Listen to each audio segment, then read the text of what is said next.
Bon, on va ouvrir le débat. Donc, il est un peu tardif à venir, mais les interventions sont importantes et intéressantes et copieuses. Donc, je me suis retenu, mais là, je vais me lâcher moi aussi. Alors, première réflexion de ces différentes interventions, ça regroupe en réalité une triptyque. La première partie relative à l'électeur qui va interroger le citoyen et à la limite la capacité juridique, je vais en revenir. La seconde question, c'est l'élection qui va renvoyer au modèle démocratique, au suffrage, donc et au choix que peuvent faire la population ou les électeurs. Et le troisième élément qui m'a semblé très important, c'est les élus, c'est-à-dire comment se positionner comme homme ou femme politique, donc issus de la diversité puis, ou de l'immigration, je dirais, et comment, en fait, quand les choses vont s'articuler, comment on va s'organiser. Par rapport à la première question qui a concerné les lecteurs à travers donc, les statuts, donc, où on avait interrogé la citoyenneté, je crois qu'on a évoqué les gens de voyage, on a évoqué les étrangers, on a évoqué les femmes, donc on a utilisé trois critères qui sont la nationalité, le domicile et le sexe, qui sont toujours des éléments discriminants autorisés dans la législation française. Donc, par rapport à l'étranger, je suis toujours étonné par rapport aux critères de la nationalité. Dans votre démonstration, tous les deux, vous reconnaissez qu'on a déconnecté la citoyenneté de la nationalité. Dans la présentation d'Angelina, d'entrée de jeu, ça m'a frappé. Je vais vous présenter 27 pays, dont 15 ont retenu donc, le principe du vote des étrangers. Ben, il y en a 27, hein, si vous calculez, puisque vous avez décidé d'entrée de jeu de ne pas inclure les ressortissants européens. Puisque les ressortissants européens, ils votent.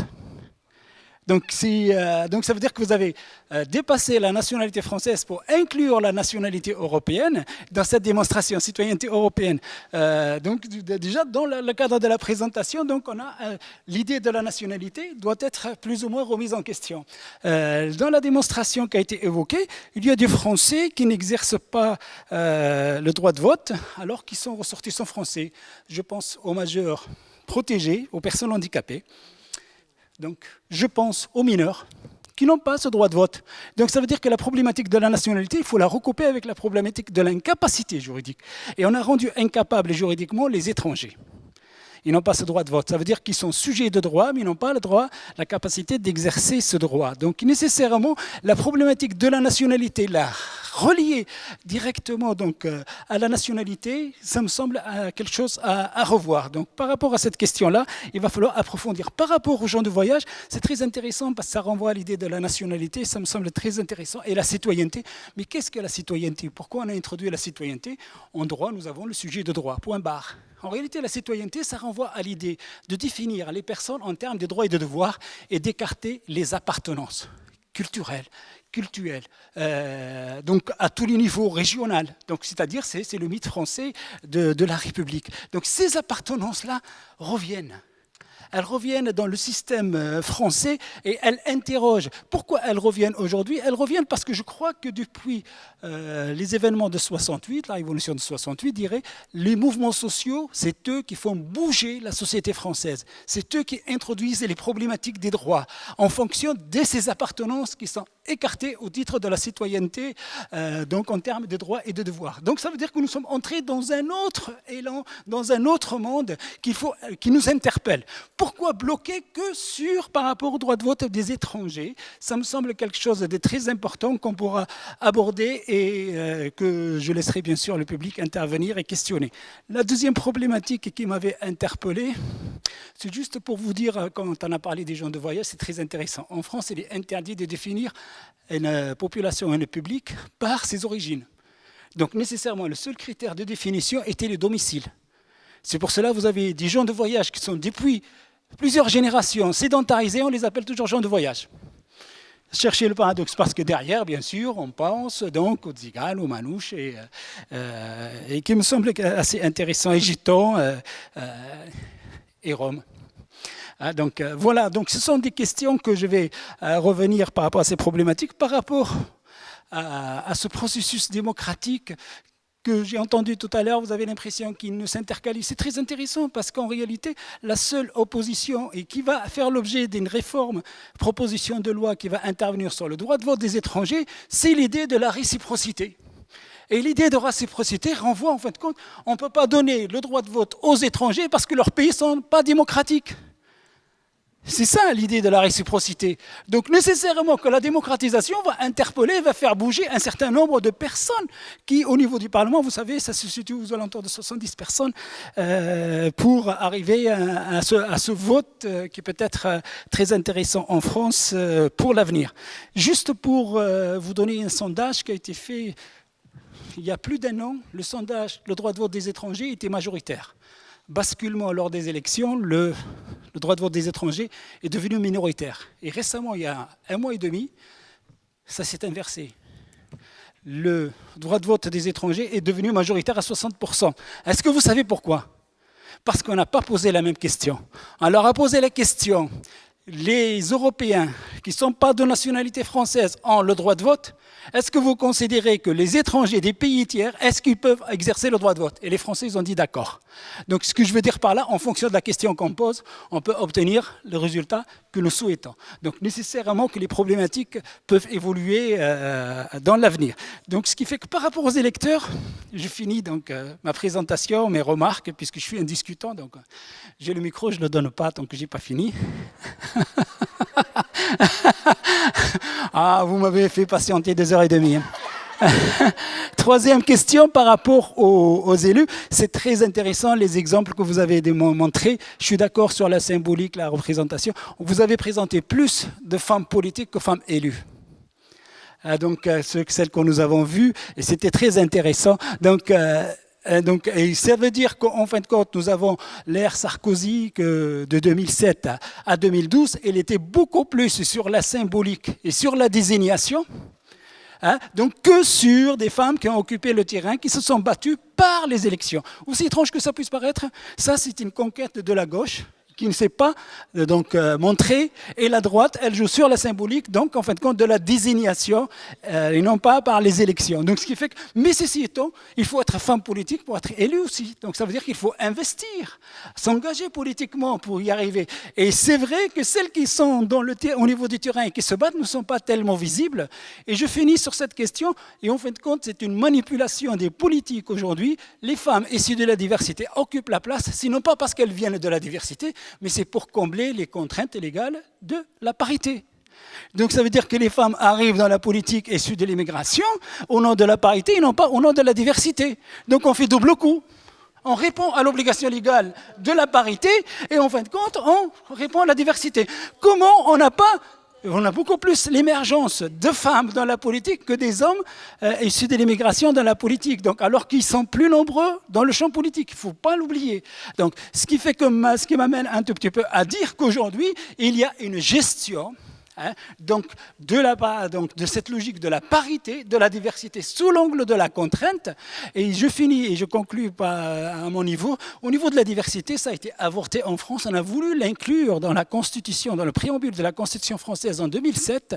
Et c'est vrai que Mme Veil on lui a confié cette mission qui avait refusé donc d'inclure cette notion de la diversité parce qu'elle comprend beaucoup donc de zones en fin de compte, d'incompréhension ou voire des choses qui peuvent déranger, qui peuvent se retourner en réalité en termes d'analyse, ce qui nous amène à dire qu'en fin de compte, vive l'égalité au-delà de la parité et de la diversité, parce que c'est à partir de cela qu'on peut arriver à organiser un certain nombre de réponses. Donc, ce qui fait que nous avons 3 axes qui sont présentés. J'ai fait mes 3 commentaires. Je vais donner la parole à ceux qui le souhaitent. Bon, j'ai des questions, mais je ne voudrais pas les poser tout de suite. Donc, merci. Est-ce qu'il y a des questions qui peuvent être posées pour ne pas accaparer la parole? Alors, la question, elle est typiquement locale, celle-là. On m'a posé la question, à qui poser la question? Il y a une minorité. Alors, à Sainte-Foy-la-Grande, il y a une minorité marocaine. Dans quelle proportion? Quel est son degré d'intégration de la majorité française? C'est ça la question? Hein? Oui, il nous posait la question. Il y a une minorité marocaine. Bon, la minorité marocaine, donc dans quelle proportion elle est? Donc moi, je n'ai pas la réponse.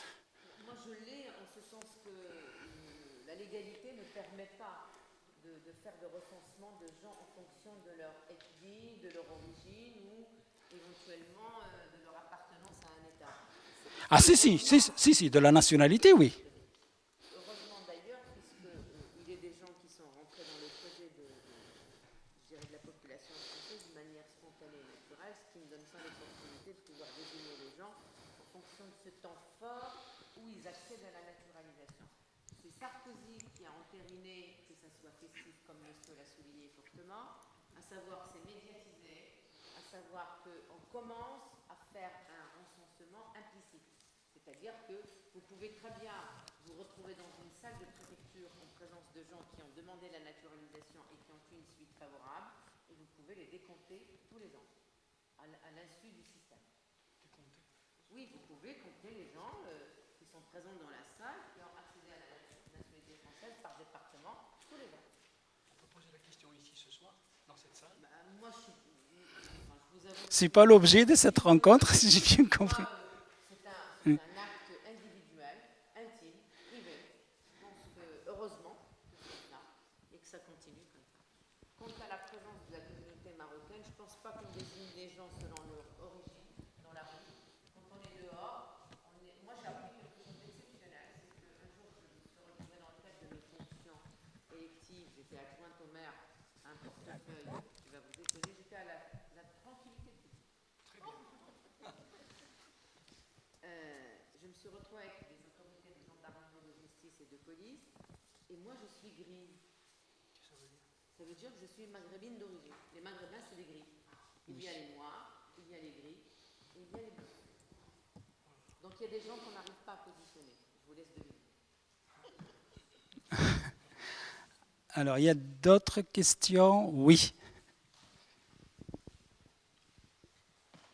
Alors, j'avais une question à Madame Thiriot et peut-être un peu à Thierry Aublet. Ce qui est intéressant autour de la table, c'est qu'on voit qu'il y a des personnes qui revendiquent et qui travaillent notamment pour pouvoir avoir accès au vote. Et Madame Thiriot et Monsieur Aublet, vous avez un peu relativisé l'importance du vote dans le processus démocratique. Et donc, c'est un petit peu cette tension entre les deux, c'est-à-dire qu'en fait, il y en a qui réclament le droit de vote, et à juste titre, très certainement. Mais vous, Madame Thiriot, si je puis me permettre, j'étais un peu déçue.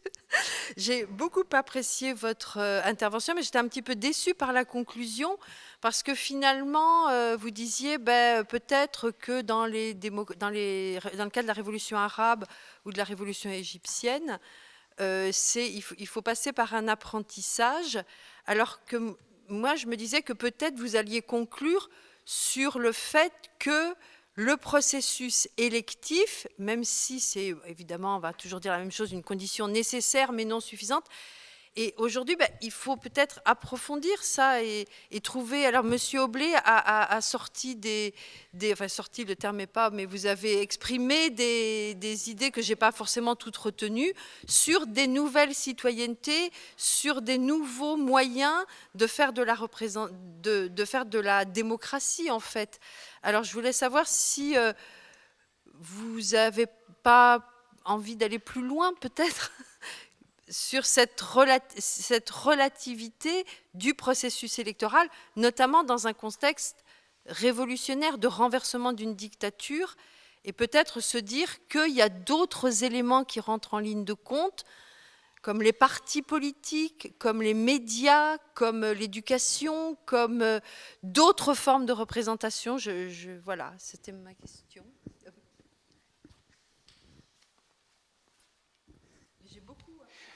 Je vais préciser ma question. Bon, il se trouve que je suis d'origine tunisienne, et par rapport à votre intervention, moi, effectivement, il y a 2 ans, moi et mon collègue Taoufik Karbia, on a participé à l'élection tunisienne en organisant les élections locales. Ici, en France, il faut savoir que la France est une circonscription pour l'électorat tunisien. Il y en a à peu près 700 000 Tunisiens qui votent. Donc, il y a France Nord et France Sud. Il y a à peu près 9 députés tunisiens qui siègent au Parlement tunisien. Donc, il y en a 7. Sachez à peu près que dans notre région, le parti islamiste représente 34%. Donc, il a voté 34%, moins que la moyenne nationale du pays, mais quand même 34%. 50%. Alors, ce qui m'a frappé le plus dans cette approche-là, et là, c'est à partir de ce moment-là, je suis devenu convaincu que le droit de vote des étrangers s'impose. Je vais vous expliquer pourquoi.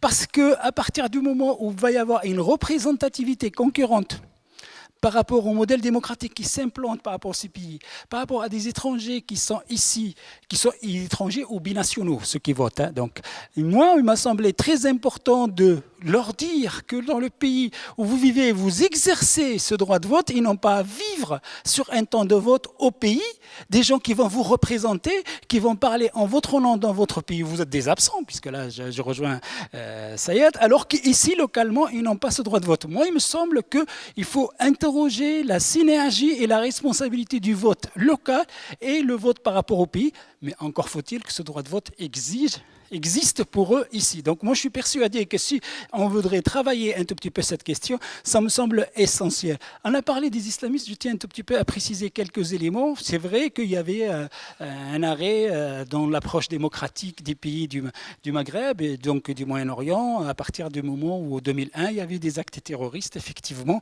ça bloquait donc la démarche démocratique et puis surtout ça a contribué à renforcer donc des dictateurs dans ces pays. Ça, je l'ai relevé effectivement. Mais ce qu'on oublie toujours, c'est que ces islamistes qui sont persécutés dans leur pays au nom donc, de la sécurité, ils sont venus ici en France à partir des années 80 et qui ont obtenu le statut de réfugiés politiques. Et oui, et c'est eux qui ont islamisé les banlieues. C'est eux qui ont tenu et qui ont commencé à tenir un discours cohérent, construit avec une forme d'élite. Ça, on le voit jamais. C'est eux qui ont contribué un tout petit peu à structurer l'islam de France, c'est-à-dire à travers une certaine obédience qui sont donc des islamistes de l'OUF, donc ont structuré l'islam de France et ils l'ont structuré à partir d'une approche extrêmement conservatrice. Donc ça, c'est des éléments. Ça veut dire que la porosité entre les pays, elle existe. Et il me semble, c'est illusoire aujourd'hui de se dire que si on ne construit pas la démocratie dans ces pays, et en construisant la démocratie locale et en donnant un tout petit peu les moyens d'action à ce public-là, on n'arrivera pas. Je crois, il y a des personnalités tout à fait intéressantes qui siègent au Parlement tunisien, qui défendent le principe de la démocratie, de la laïcité, de la modernité, et qu'en fin de compte, ils sont plus républicaines que les républicains d'ici et qui sont dans des marches tout à fait positives. Et on a d'autres qui ont été ici des gens absolument modérés et qui sont maintenant défendent en fin de compte l'approche islamiste. Ce qui m'amène à dire, et là je vais préciser ma question, est-ce que vous pensez qu'aujourd'hui l'appropriation de cette démocratie aujourd'hui par ces partis islamistes parce qu'il est structuré, est-ce que c'est durable? Vous pensez qu'il peut y avoir des évolutions par rapport à ces modèles de ces pays? Parce que je précise que si la démocratisation de ces pays ne marche pas, donc il faut se préparer à avoir un afflux de demandeurs d'asile dans les prochaines années.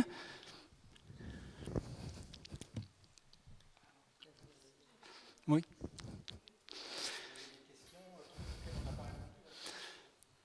Oui.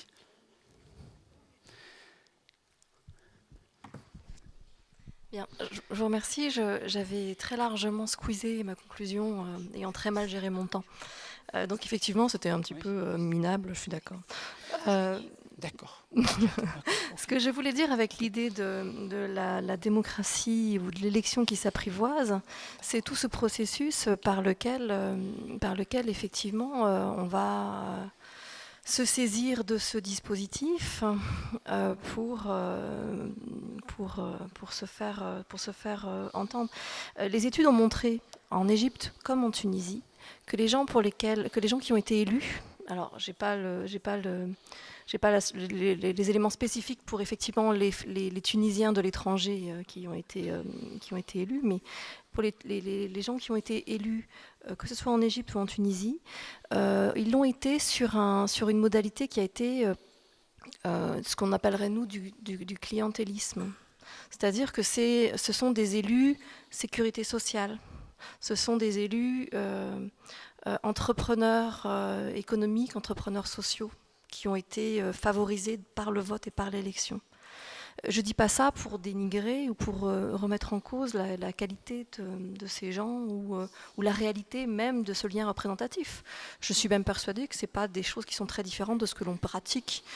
Et quand on examine les déterminants du vote dans les démocraties dites anciennes, consolidées, etc., on n'est pas dans des choses très très loin. On va voter pour le type qui va nous bitumer la route qui passe devant chez nous ou qui va remplacer les containers de poubelle. Enfin, on est quand même dans des déterminants aussi très pratiques et très intéressés.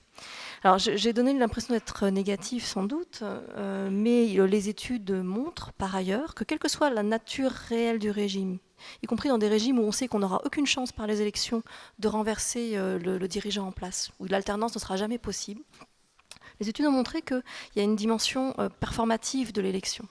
Et la pratique électorale, le fait de se soumettre à l'élection en ce qui concerne l'offre politique et le fait de faire un choix en ce qui concerne les citoyens, de se poser la question du choix, même si le déterminant va être vraiment très pratique, très basique, ça provoque une prise de conscience qui, peu à peu, provoque ce mécanisme d'empowerment dans l'acte même du vote et dans la participation politique formelle qu'est l'élection. À côté de ça, ce qui est intéressant, c'est toutes ces pratiques informelles, extra-institutionnelles de participation, de contrôle. Et ça, c'est co-constructif de la démocratie, jusqu'à un certain point. C'est-à-dire qu'accepter un coup d'État au motif qu'un pouvoir nous paraît devenu illégitime, quelque part, là, c'est la limite. C'est la limite. Bon, je ne sais pas si je réponds à votre question. Est-ce que vous ne pensez pas que dans la Constitution, dans les déclarations des droits de l'homme, il existe le droit à l'insurrection? C'est aussi un principe. Est-ce que vous ne pensez pas qu'il y a un droit à l'insurrection où l'armée avait répondu à cette demande de la population? Parce que ce n'est pas rien, plus de 20 millions de personnes qui se sont mobilisées pour renverser. Comment? Non, l'armée, elle... Non, mais... Oui, tout à fait. Mais l'armée, elle était sollicitée pour intervenir et stabiliser, parce que c'est le seul élément d'organisation qui existe dans la société. L'armée, attendez, je vous pose la question, j'ai mon point de vue aussi, je suis d'accord. Non, c'est-à-dire qu'ici, l'armée nous parle d'une façon, effectivement, mais par rapport à ce pays, l'armée, c'est la nation. Pour les Égyptiens, sachant que moi, je pense que l'armée en Algérie et en Égypte, c'est des vrais affairistes. Mais bon. Allez. Oui, en fait, voilà, je crois que... Ah non, elle est anonyme. Non, en Égypte et en Algérie, ils sont très impliqués dans le système technostructure, donc ils sont quasiment dans l'industrie, dans les entreprises. Oui. Bien, le droit à l'insurrection, c'est un des premiers droits de l'homme, oui. Évidemment, et du citoyen. Ça c'est absolument pas contestable. Après, pour revenir sur la question de l'Égypte et de l'armée égyptienne, ce qui me pose juste un tout petit problème, c'est que en fait, la démocratie égyptienne, elle n'est pas du tout défaite de l'emprise de l'armée. Et elle est possible jusqu'à un certain point.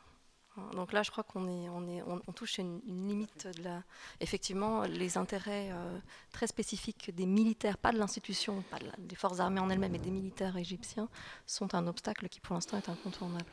Ça se passe comme en Turquie, c'est-à-dire actuellement, l'armée est un contre-pouvoir par rapport aux islamistes jusqu'au jour où ils deviendraient le relais lorsqu'on changerait cette... Les islamistes sont quand même arrivés au pouvoir parce qu'ils ont fait alliance avec les militaires au départ. Tout à fait. Oui. Oui.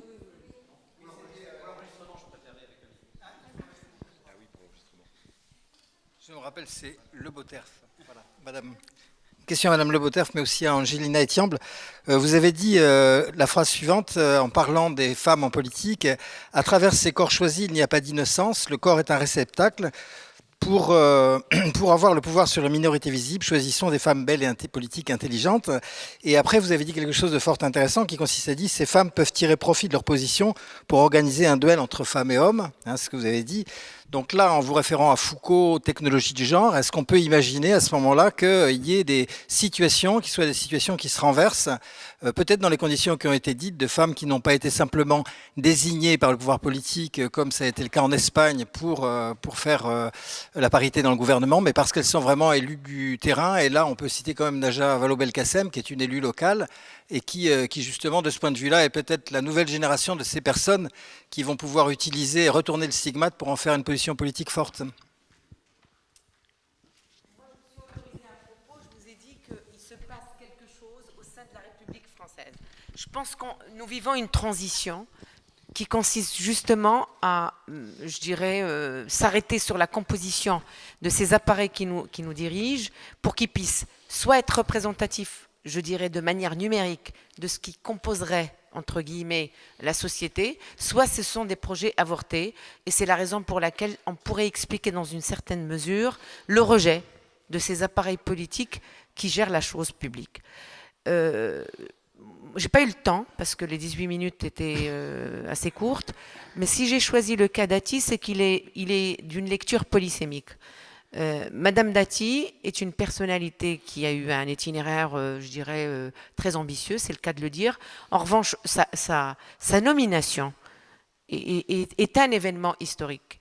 Il est à appréhender à partir de plusieurs angles. Le premier, c'est celui de son titre, garde des Sceaux. C'est quand même la première fois de l'histoire de la Ve République qu'on met en place une femme issue de milieux populaires.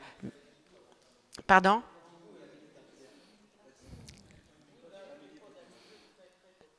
Milieu très populaire, un parcours, je dirais, jalonné de succès. Et moi, ce qui a retenu mon attention dans sa posture, c'est pas tant le fait qu'elle soit nommée uniquement garde des Sceaux, c'est le fait qu'elle ait fait un enfant toute seule. Alors là, il y a un rapprochement avec la femme libre, autonome, mais c'est aussi, je dirais, un épercute, et je ne choisis pas le terme de manière anodine, un épercute à l'endroit de ces traditionalistes qui ont envie de ramener la femme au bercail. La femme, je dirais, issue des minorités maghrébines, des minorités musulmanes uniques aussi, mais la femme issue des minorités tout court. Parce que je trouve quand même un recoupement, à mon sens, je dirais, très éloquent, entre la présentation qu'a faite notre collègue par Skype tout à l'heure sur la genèse des suffragettes et ce qui se passe justement dans ces minorités. Rappelez-vous ce que je vous ai dit. Je vous ai dit que la réussite chez la femme maghrébine, c'est la professionnelle, dans laquelle effectivement il y a le management de la diversité qui a été emprunté par le politique, mais c'est aussi la garante de l'honneur sur lequel est veillant le frère après avoir eu le père. Donc le fait qu'il y ait cette indépendance sociale, culturelle, politique, ça ébranle toutes les lectures et tous les codes ainsi que toutes les grilles qu'on a utilisées jusqu'à présent sur les minorités, sur l'immigration. Je ne sais pas si j'ai bien répondu. J'ai une question à poser à Madame Loiseau. Vous avez parlé tout à l'heure que les gens de voyage arboraient le drapeau français. Je voulais savoir, est-ce que ça date depuis longtemps ou est-ce que c'est lié à l'apparition des Roms qui viennent des pays de l'Est? Non, c'est...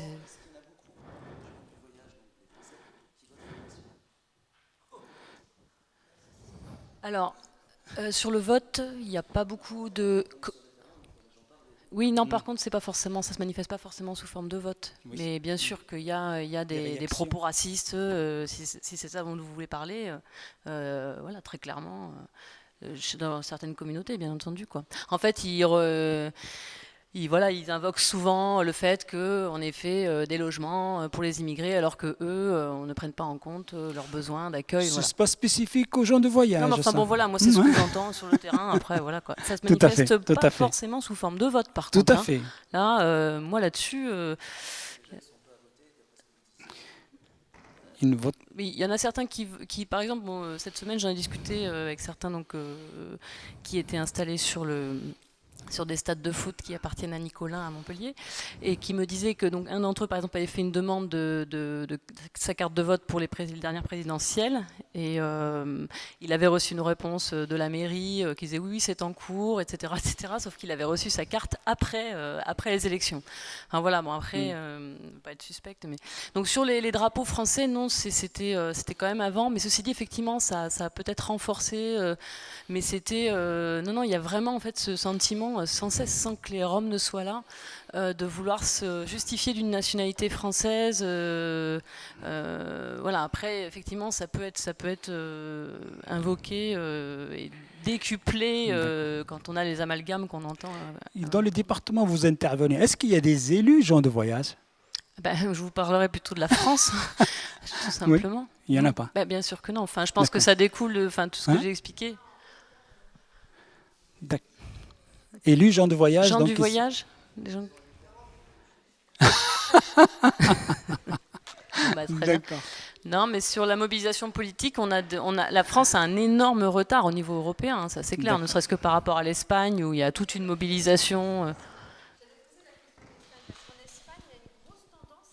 Alors, je ne connais pas très bien, d'ailleurs, vous connaissez probablement mieux, mais il me semble que les gens du voyage en Espagne, enfin, ils ne sont pas des gens du voyage, d'ailleurs, c'est Non, des c'est des gitans. gitans. Voilà, c'est des gitans et ils se sédentarisent. Et il y a des bars gitans, il y a Alors, attendez, des parce quartiers que gitans. Alors, je voulais savoir sédentariser, comment vous le voyez. En fait, ils ne sont pas forcément nomades.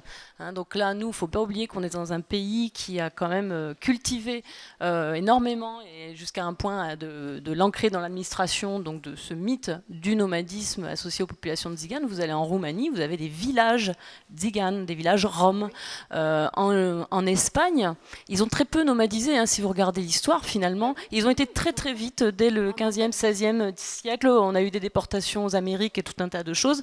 Interdiction de parler la langue, de jouer la musique, enfin tout un tas de choses qui justifient qu'ils ont cultivé d'une autre manière leur gitanitude, mais il n'y a pas en fait réellement de besoin exprimé de nomadiser. Et je pense, alors je ne connais pas bien hein, quand même l'Espagne, mais il peut arriver que certains gens du voyage français franchissent les frontières. Il y a beaucoup des commerçants qui peuvent aller s'approvisionner d'un pays à un autre. Ils nomadisent, mais même d'ailleurs les Roms. Hein, c'est-à-dire qu'on a aussi des Roms qui nomadisent. On a des Roms qui vivent en habitat mobile fixe qui ne bougent pas. Et on a aussi des Roms qui nomadisent.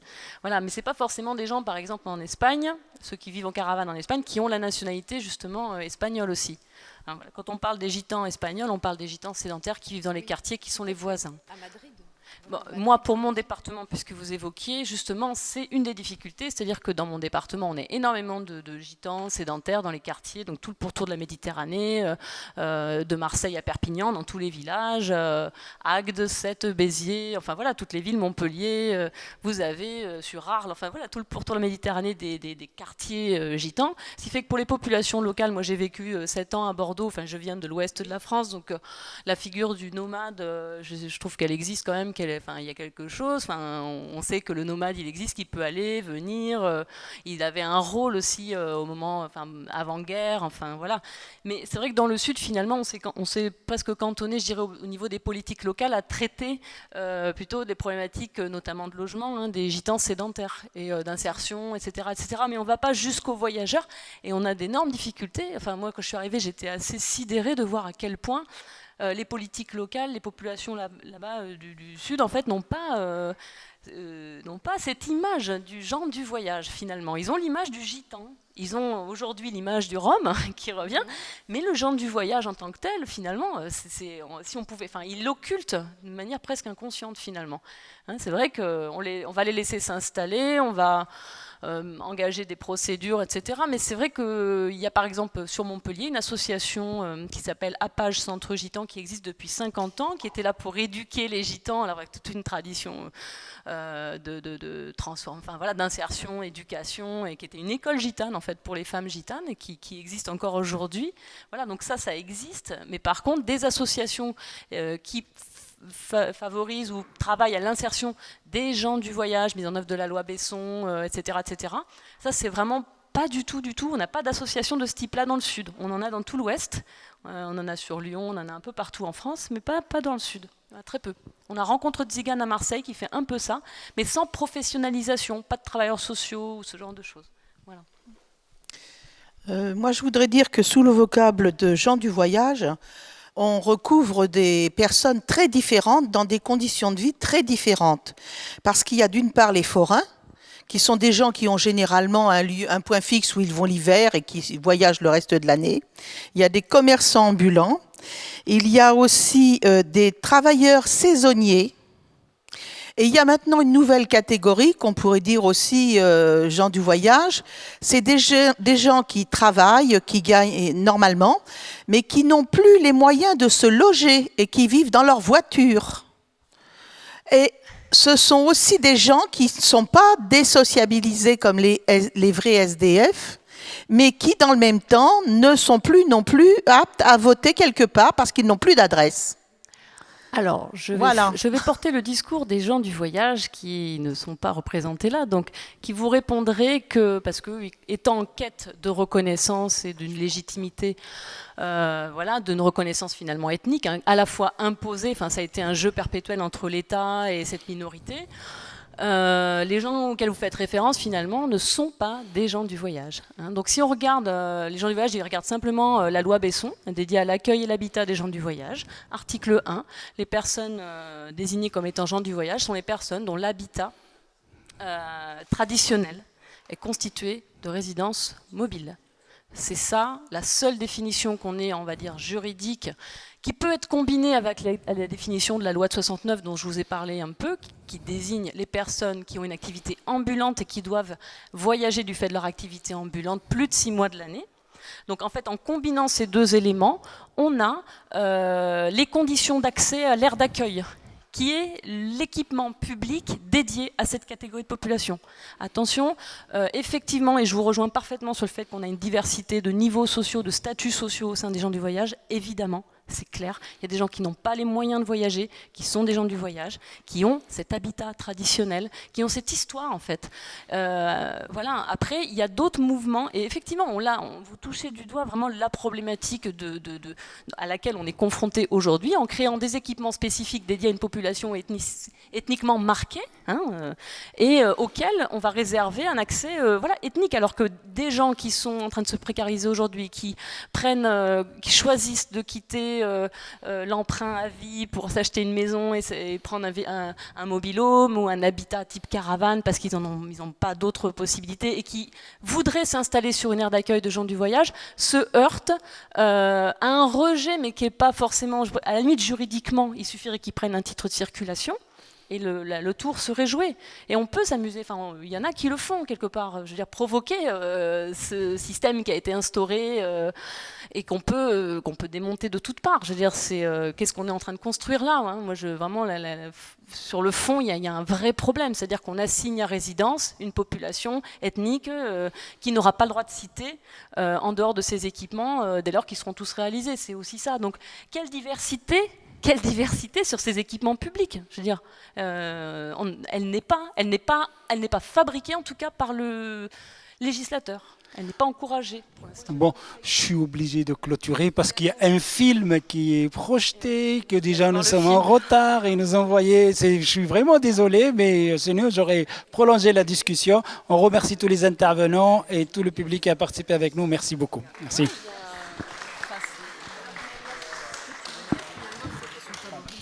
Donc je vous invite à rejoindre le cinéma de la Brèche qui est au bout de la rue de la République, puisqu'il y a eu une modification. Le film ne sera pas projeté à la Halle au Cochon, donc les Invisibles du Champ de Vigne, mais au cinéma directement pour avoir de meilleures conditions de projection avec la lumière environnante.